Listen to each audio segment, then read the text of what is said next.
Hello everyone, how are you? I hope you all are fit and fine. Yes students, आज हम आपके syllabus की एक कविता पढ़ेंगे जिसका नाम है लक्ष्मण मूर्छा और राम का विलाप। इसको लिखा है गोस्वामी तुलसीदास जी ने।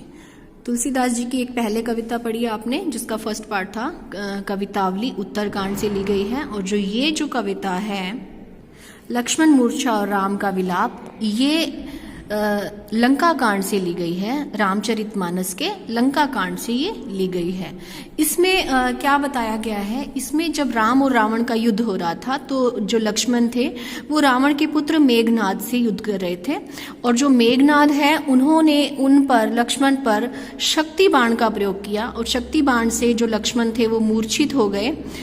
अब किसी भी तरह से उनका उपचार नहीं हो रहा था। जो हनुमान जी थे वो लंका से वहाँ के वैद्य सुषेण को भी लेकर आए थे। वैद्य का नाम था सुषेण वैद्य को लेकर आए थे, लेकिन सुषेण वैद्य के पास भी उसका उपचार नहीं था जिससे कि वो लक्ष्मण को ठीक कर पाए। तो उन्होंने एक उपाय बताया कि इनका इलाज केवल संजीवनी बूटी से ही हो सकता है, और संजीवनी बूटी दूर पर्वत पर स्थित थी। तो राम की आज्ञा पाकर जो लक्ष्मण थे, हनुमान जी थे, हनुमान जी संजीवनी बूटी लेने के लिए चले गए। अब हनुमान जी वहां पर पहुंचे तो वहां पर जो भरत थे, भरत वहां पर निवास कर रहे थे क्योंकि वो भी राम के पीछे पीछे वन में आ गए थे और वनवासी ही बनकर जी रहे थे। तो उन्होंने ये सोचा कि ये हनुमान जी कहीं क्योंकि वो हनुमान जी को जानते नहीं थे, तो उन्होंने सोचा कि कहीं ये मेरे भाई को नुकसान न पहुंचाएं, राम और लक्ष्मण को। तो उन्होंने हनुमान जी से युद्ध किया, लेकिन बाद में उनको पता चला कि ये हनुमान जी जो हैं वो राम के सेवक हैं। अब उन्होंने संजीवनी बूटी ले ली हनुमान जी ने, और वो भरत के एक बाण पर बैठकर वापस जाने के लिए तैयार हो गए। अब हनुमान जी भी उनसे बहुत प्रसन्न थे, भरत के प्रेम से। तो उन्होंने भरत से क्या कहा, तव प्रताप उर राखी प्रभु जयहूँ नाथ तुरंत, अस कही आयसु पाई पद वंदी चलेऊ हनुमंत। तव प्रताप उर राखी, आपके प्रताप को, उर मीन्स हृदय में, राखी रखकर, हे प्रभु तव यानी तुम्हारे प्रताप को अपने हृदय में रखकर, जयहूँ जाऊंगा, नाथ तुरंत अपने नाथ के पास। उनके नाथ कौन? श्री राम। तो हनुमान जी कहते कि हे भरत, हे प्रभु आपके प्रताप को अपने हृदय में रखकर मैं अपने नाथ के पास तुरंत चला जाऊंगा। अस कही आयसु पाई पद बंदी चलेऊ हनुमंत। ऐसा कहकर हनुमान जी जो थे उनके पैरों में, पद मीन्स पैर, वंदी मीन्स वंदना, उनके पैरों में वंदना करके तुरंत चल पड़े। भरत बाहुबल सील गुण प्रभु पद प्रीति अपार। भरत के बाहुबल यानी कि उनके जो भुजाओं का बल था, शील उनके चरित्र, गुण यानी गुण, प्रभु पद प्रभु के चरणों में, प्रीति अपार चरणों से जो अपार उनका प्रेम था, प्रभु के यानी श्री राम से जो उनका प्रेम था उसके प्रति, मन महु जात सराहत, मन के अंदर ही, मन में जात सराहत सराहना करते हुए जा रहे हैं। कौन? पुनि पुनि पवन कुमार। पुनि पुनि मीन्स बार बार हनुमान जी। अब हनुमान जी जो थे मन में ही भरत के बाहुबल यानी उनके शरीर के बल, उनके चरित्र, उनके गुण और प्रभु के चरणों से जो उनका प्रेम था उसकी सराहना करते हुए जा रहे हैं। ओके, ये फर्स्ट पैरा। आगे देखिए, उहाँ राम लक्ष्मण ही निहारी, बोले वचन मनुज अनुसारी। उहाँ यानी वहां राम जो थे लक्ष्मण को निहार रहे हैं, बोले वचन मनुज अनुसारी। मनुज यानी कि मनुष्य, अनुसारी मीन्स अनुसार, और मनुष्य के अनुसार ही वचन बोल रहे हैं। अर्धरात्रि गई कपि नहीं आयु, आधी रात बीत गई है और वो वानर वापिस नहीं आया। वानर कौन? हनुमान जी। राम उठाई अनुज उर लायऊ, राम ने अनुज को, अनुज यानी छोटे भाई को उठाकर, उर मीन्स हृदय से, लायऊ लगा लिया। अब लक्ष्मण को उन्होंने अपने हृदय से लगा लिया। सकहु न दुखी देखी मोहि काऊ, बंधु सदा तव मृदुल स्वभाव। और क्या कहते हैं, सकहु न दुखित देखी, दुखी नहीं देख सकते थे, मोहि काऊ मुझे, तुम मुझे कभी भी दुखी नहीं देख सकते थे। बंधु सदा तव मृदुल स्वभाव, मृदुल यानी कोमल, स्वभाव मीन्स स्वभाव, तव मीन्स तुम्हारा। हे बंधु, हे भाई, तुम्हारा स्वभाव तो सदा ही कोमल रहा है। मम हित लागी तजेहु पितु माता, मेरे हित के लिए तजेहु त्याग दिए, पितु माता, पिता और माता। हे लक्ष्मण, हे छोटे भाई, तुमने मेरे लिए अपने माता पिता को भी त्याग दिया था। सहेहु विपिन हिम आतम वाता, सहेहु सहन किए, विपिन यानी वन के, हिम बर्फ यानी सर्दी, आतप वाता, आतप यानी तूफान, वाता मीन्स तेज आंधी। और जो ये गर्मी सर्दी, आतप गर्मी भी होता है। तुमने जो वन के थे सर्दी गर्मी और आंधी तूफान को भी सहन किया। सो अनुराग कहाँ अब भाई, हे भाई अब वो अनुराग, वो प्रेम कहाँ गया। उठहु न सुनी मम वचन विकलाई, हे भाई सुनो मेरे विकलाई हुए वचन, यानी मेरे बेचैनी वाले वचन सुनो। यानी कि वो जो तुम पहले मुझे प्रेम करते थे वो कहाँ चला गया। अब मैं इतनी व्याकुलता से, विकलाई मीन व्याकुलता से तुम्हें पुकार रहा हूँ, वच मीन्स वचन, तो मेरे इस व्याकुलता वाले वचनों को सुनो ना। जो जन तेऊ वन बंधु बिछोहू, जो जन तेऊ अगर मैं जानता, वन में बंधु बिछोहू, वन में बंधु से बिछुड़ जाऊंगा, अपने बंधु से यानी अपने भाई से बिछुड़ जाऊंगा।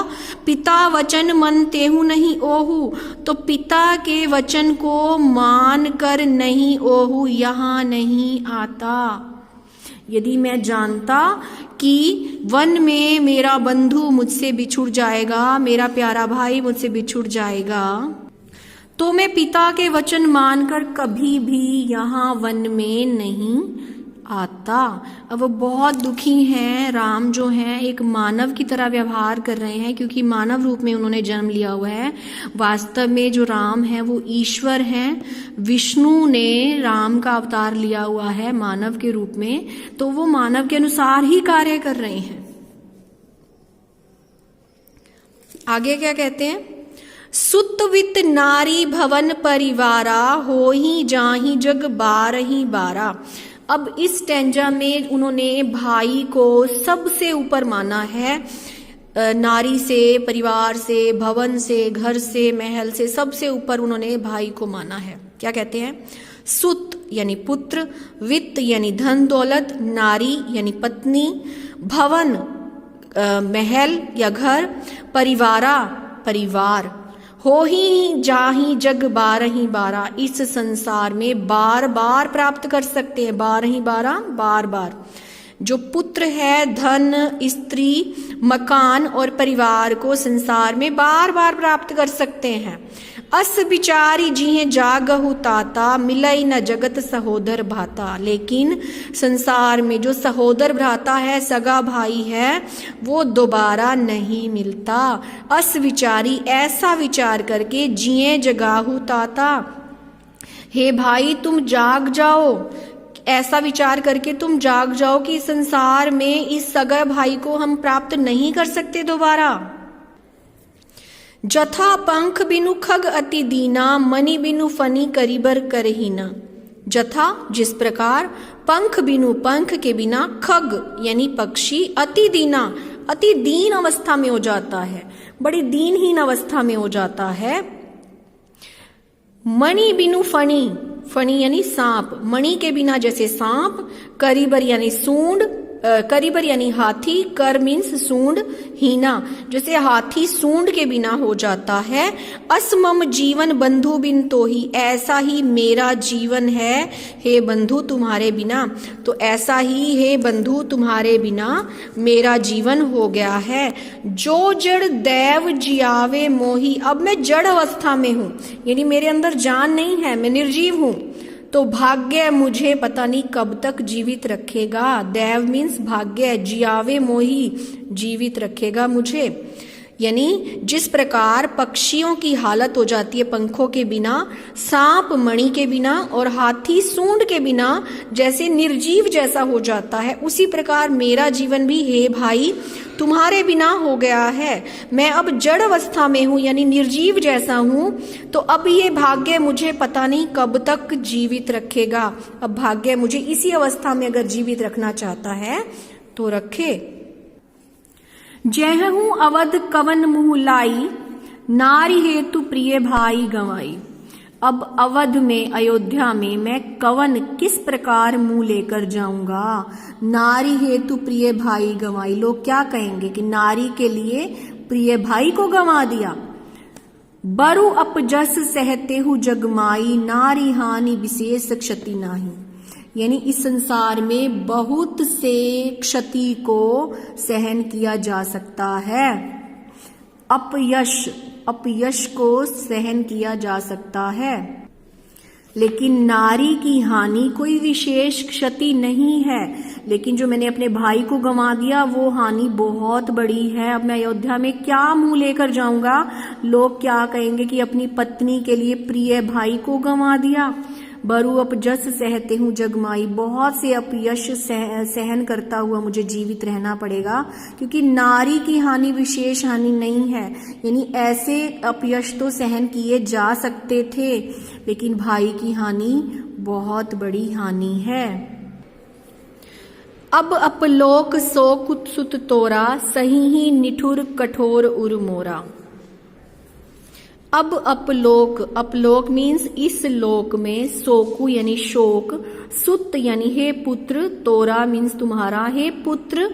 अब छोटे भाई को वो पुत्र के समान मानते हैं, तो हे छोटे भाई, हे पुत्र, इस संसार में तुम्हारा जो शोक है, सही ही निठुर कठोर उर मोरा, निष्ठुर जिसके मन में कोई भावनाएं ना हो, कठोर यानी कठोर, उर मीन्स हृदय। अब अपने हृदय को वो निष्ठुर और कठोर कह रहे हैं कि हे पुत्र, इस संसार में जो तुम्हें खोने का दुख है वो मेरा हृदय, मेरा कठोर हृदय किसी तरह से सहन कर लेगा।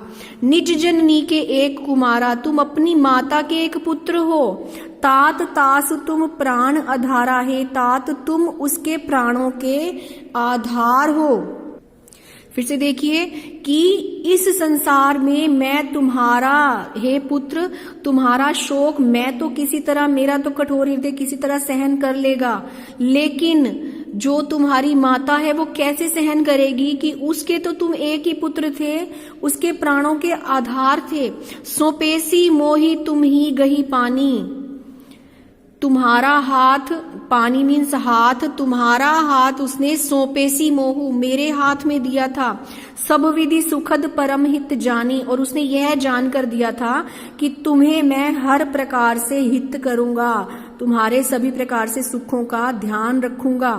सब विधि, सभी प्रकार से सुखद, सुख, परम हित जानी, परम हितैषी जानकर, यानी मैं तुम्हारा हित करूंगा, ये जानकर उसने तुम्हारा हाथ मेरे हाथ में दिया था।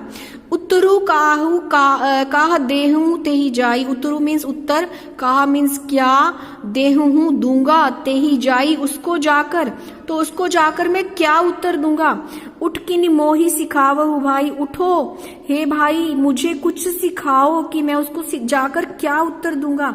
अब जो राम का हृदय है वो ज्यादा द्रवित हो गया है, वो पूरी तरह से विलाप कर रहे हैं, बहुत दुखी हैं, उन्हें समझ में नहीं आ रहा कि वो क्या करें। तो वो अपने भाई को ही कह रहे हैं कि हे भाई मैं तुम्हारी माँ को क्या उत्तर दूंगा, मुझे बताओ। बहुविधि सोचत सोच विमोचन, स्रवत सलिल राजीव दल लोचन। बहुविधि सोचत सोच विमोचन, बहुत प्रकार से सोच कर उन्होंने किसी तरह से विमोचन, शांत कर लिया अपने हृदय को। विमोचन होता है दुख को दूर करना। स्रवत सलिल राजीव दल लोचन, स्रवत मीन्स बहने लगे, सलिल मीन्स पानी, अब यहाँ आंसू का मीनिंग है सलिल। राजीव यानी कमल, दल मीन्स पंखुड़ियां, लोचन मीन्स आंखें, जो कमल की पंखुड़ियों के समान उनकी आंखें थी उसमें से आंसू बहने लगे। उमा एक अखंड रघुराई, नरगति भगत कृपाल दिखाई। उमा के जो रघुराई हैं, उमापति जो रघुराई हैं, श्री राम है। उमा सीता का एक नाम है। सीता के जो राम है, सीता के पति जो राम है वो अखंड है, कभी ना खंडित होने वाले, यानी कि अविनाशी है। नरगति भगत कृपाल दिखाई, और अपने भक्तों को वो नर रूप के दर्शन देते हैं, सामान्य नर के समान जो है दर्शन दे रहे हैं। क्लियर हुआ?